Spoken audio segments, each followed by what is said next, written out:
Wara 64 sena l-logħob Olimpiku jirritorna Londra li 7 snin ilu rebħet taqtija ma' Pariġi biex tospita din l-edizzjoni.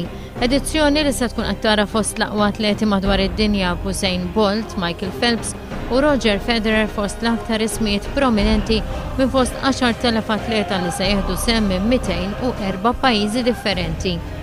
Logħob li se jsiru fuħut mill-aktar komplessi popolari fil-kapitali Ingliża bħal huma Wimbledon u Wembley, apparti il-Villaġġ Olimpiku li nbena fl-aħħar snin u li trasforma żona mitluqa fil-vant ta' Londra.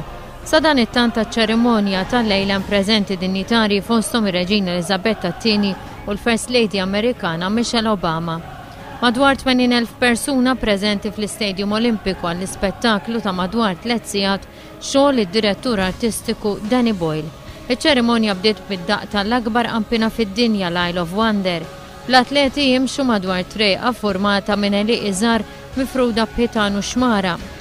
Għal dawn l-Olimpjadi diġà intefqu ma' 9 biljun sterlina li 30 miljun lira sterlina minnhom intefqu fuq iċ-ċerimonja tal-lejla. Fiċ-ċerimonja tal-ftuħ it-tiratur Malti William Ketkuti qed jerġa' jġorr il-bandiera Maltija kif kien għamel Fateni 8 snin ilu. Warah fil-ħruġ tal-kontingent Malti l-4 atleti oħra f'isem pajjiżna, jiġifieri Diane Borg, Rashid Jalloul, Andrew Ketkuti u Nicky Muscat.